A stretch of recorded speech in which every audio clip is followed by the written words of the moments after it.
The Tampa Bay Lightning bounced back in Game 3 in Florida. Now it's a series. Josh Sperber of Locked On Lightning is here to talk about this rather intense series coming up next on today's Locked On NHL podcast.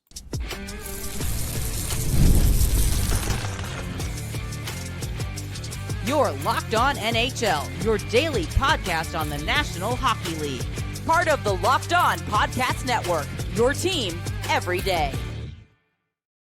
Gil Martin here, and welcome everybody to the Monday edition of the Locked On NHL podcast, part of the Locked On Podcast Network, your team every day. I want to thank everyone who makes Locked On NHL your first listen every day. Don't forget to subscribe on YouTube or wherever you listen to podcasts so you get new episodes as soon as they drop.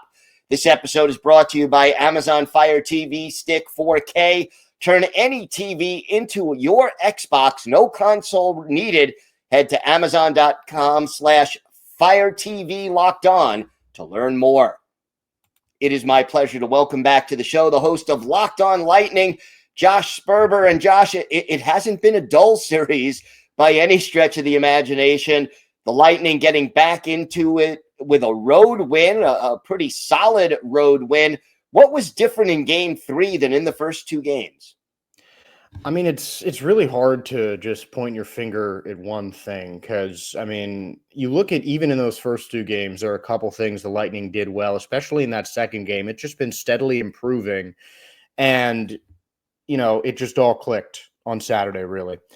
I think the biggest thing was just the reemergence of that top line, just reminding everyone who they are, and Jake Guentzel continuing to be an absolutely clutch playoff performer. I mean, I think he was a lot bigger part of that last Penguins Stanley Cup team than many really think about when you look at a guy like Jake Guentzel. I feel like in a lot of ways he's overlooked, but, you know, this is just another reason why the Lightning, you know, outdid any other NHL team, I think, in the offseason by picking him up for peanuts in a third-round pick. I mean, just a fantastic move by Julien BriseBois, and it's paying off handsomely and really completing that first line into what my opinion is the best line on offense in all of hockey. Also, Andrei Vasilevskiy had a really good game Saturday. Talk to me about the difference that he made.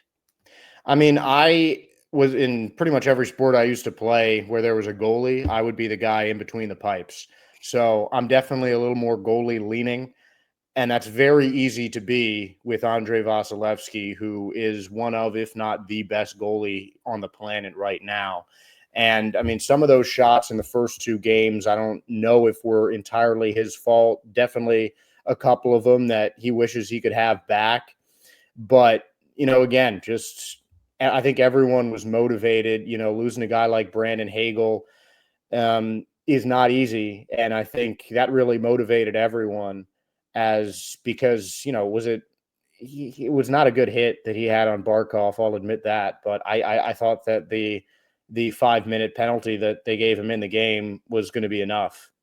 But I think when it wasn't, you know, the Lightning team as a whole just kind of realized, all right, we got our backs against the wall here, and now we're without arguably our second best offensive player. The whole team needs to step up, and they did. And Vasilevskiy, being such a strong leader and such an incredible goaltender, I think made the biggest stride from game 1 to 2 to 3, and it really showed out in the win. It would have been so easy. I mean, you're down in the series 2-0. You give up the first goal in Game 3. This team really showed its resilience and its experience, I think, in the way they bounced back.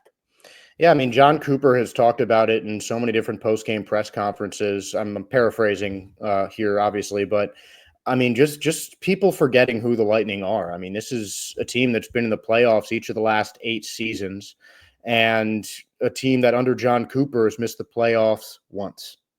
I mean, and even if you don't look at all that, I'd say roughly half of that core from those recent Stanley Cup back-to-back Stanley Cup champions is still there.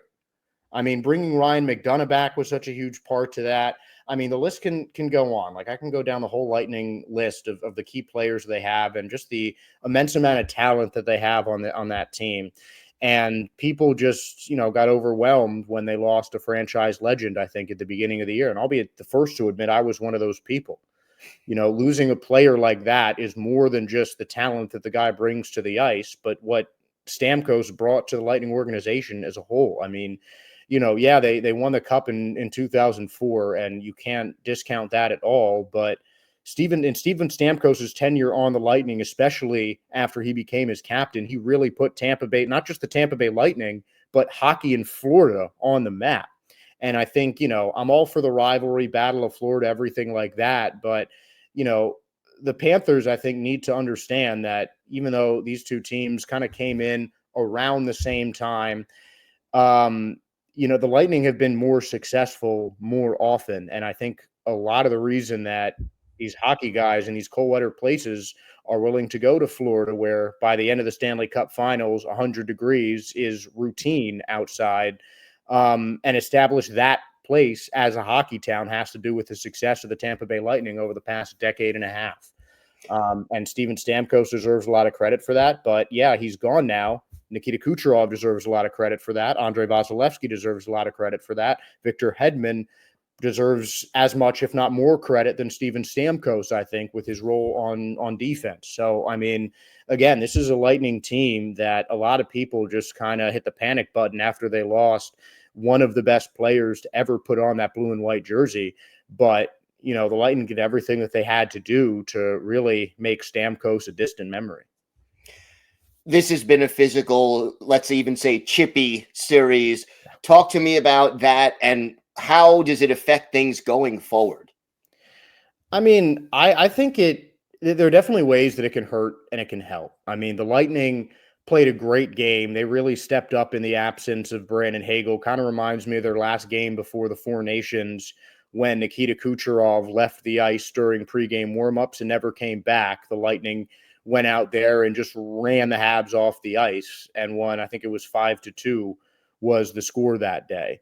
And this was very similar. They lose Brandon Hagel in definitely an illegal hit, but whether or not that suspension was warranted was up for debate. And I think the Lightning players really took that to heart and used it as a chip on their shoulder. And, now after that Tkachuk hit, not getting any response from the league, I think that is going to anger these Lightning players even more. And that just gives them extra motivation that, look, you took one of our best players off the ice for a game. We kicked your butts. Then, you don't do it to Tkachuk. All right, we'll do it again in your house too. So I think that could certainly be a factor and help motivate the Tampa Bay Lightning like they need any extra motivation against their rival in the playoffs, no less. What are the keys to coming out and winning this series? Luke Glendening needs to score every game. Regular season and playoffs, the Lightning are 14-0-0 when Luke Glendening puts a puck in the net.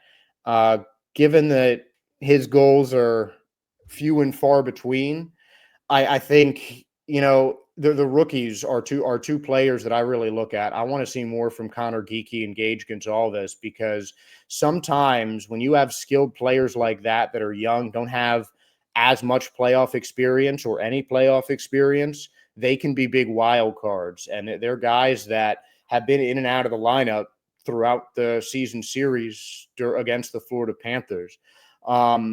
So those guys are definitely going to be a big factor, but really just as long as they are careful with how they move the puck, particularly on their own end, because I feel like roughly, let's say 40% of the goals the Lightning gave up this season have been on just a careless giveaway in their own defensive zone, leaving a player right on net, not having your head on a swivel, just the little things that sometimes the Lightning, and, really you'll see it with probably any team every now and then, just little careless mistakes, unforced errors, anything like that. And I think if the Lightning can limit that, their strength really lies in turning defense into offense, because all of their defenders, whether it's guys that are more defensive minded, like Eric Chernak and Ryan McDonough, or guys like JJ Moser and Victor Hedman that like to mix it up in the offensive zone and help create chances, whether they're shooting the puck themselves or passing it around to their teammates. Everyone on the Lightning defense can move that puck up the ice really well and create transition opportunities for an incredibly fast skating team. And this is really, in some ways, it's a battle of speed versus strength. The Panthers, typically the more physical team than Tampa Bay is. Matthew Tkachuk certainly made his point on that in Game 3. But if the Lightning turn this into a series that's based on physicality, they might not be able to come out on top. They need to play their game. They need to zip the puck around the ice like they do, get Kucherov with those slap passes on the power play, set him up as much as you can, and that's how they're going to win. They're going to win by out skating and out hustling the Panthers, not by out hitting them.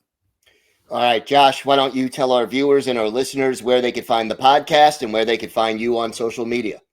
Well, my handle on X is under there at Josh_Sperber. The Lightning are at LO_Lightning on X.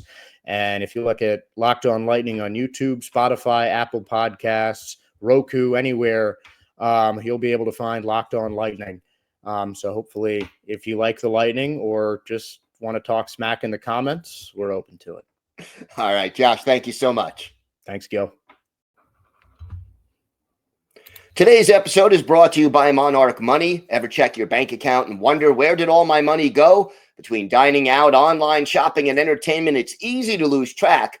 That's where Monarch Money comes in, your personal CFO, giving you full visibility and control over your finances. Monarch Money isn't just a budgeting app, it's a complete financial command center. You can track all your accounts, investments, and spending in one place, so you stop just managing your money and start building wealth.